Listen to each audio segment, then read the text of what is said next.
May malaking problema ang mga kritiko ni Leni Robredo. Hindi nila kayang tawaging kurakot si Leni. Hindi din nila kayang sabihing mamamatay tao siya. Hindi nila kayang idikit siya sa political dynasty. Kaya ang ending, yung simpleng pagsakay niya sa bus, ginawang national issue. Opo, bus. Hindi corruption, hindi skandal, kundi bus. Ganun po kadesperado.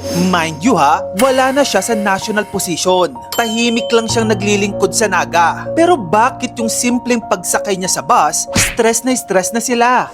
Sa sobrang stress, gumawa pa sila ng AI na larawan na kunwari stage daw at may pa-pictorial pa sa loob ng bus. Kaso matatalino na ang mga netizens ngayon. Madali nang mahalata yung AI sa hindi. Kaso marami pa rin naloloko. Lalo na yung matatanda na hindi sanay sa ganitong tech na ina-alter o pinepeke yung image gamit ang computer. Buti na lang marami nang marunong mag-fact check ngayon.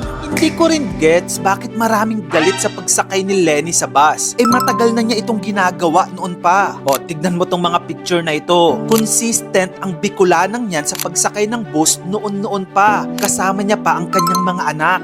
Pati itong interview noong 14 years ago pa. I took the bus last night from Naga. I'm so amazed, really. I do that all the time. Oo. Tapos hello, may oil crisis po ngayon at kailangan nating magtipid sa gasolina. Nagme-make sense lang talaga na gumamit ng public transport kahit mayor ka pa. Palibhasa kasi sanay na tayo sa mga politikong naka-convoy o naka-helicopter na kapag may isang mayor na nag-bus, akala natin kaplastikan. Ang mas nakakatawa pa, yung iba sa atin mas galit pa sa nag-bus kaysa sa mga politikong nag-helicopter kasama ang pamilya nila. Naging overly desensitized na tayo sa mga hari-hari ang politiko na ayaw na ng iba sa atin na bigyan ng credit ang isang public servant na simple at hindi gahaman sa pera. Dito din nagiging interesting ang kwento. Kasi yung mga nangyayari ngayon na ganito, hindi na lang simpleng bashing. Si Leni Robredo ngayon, hindi na lang siya kasi oposisyon. Kahit wala siyang sinasabi tungkol sa 2028, napakalakas ng political presence niya. Alam mo kung paano? Hindi dahil sa ingay, kundi dahil sa katahimikan.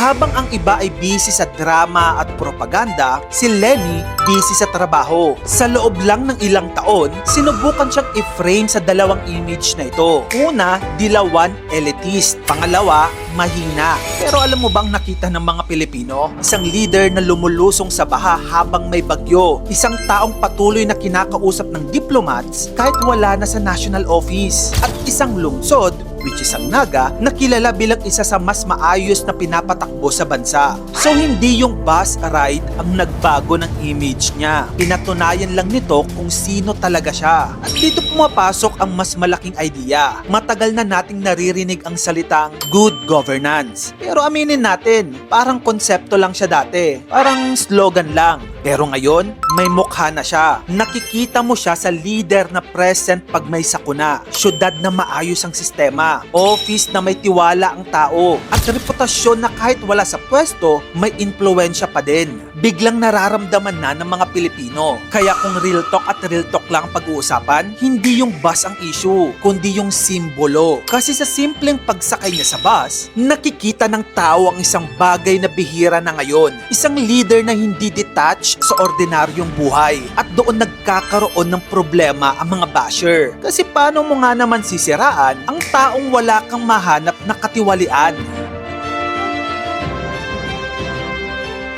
Kung gusto mo pa na magayto pang klaseng content, dito lang yan sa channel ko kaya follow ka na. Mag-subscribe ka na rin sa aking YouTube channel. Yun lang, maraming salamat sa panonood.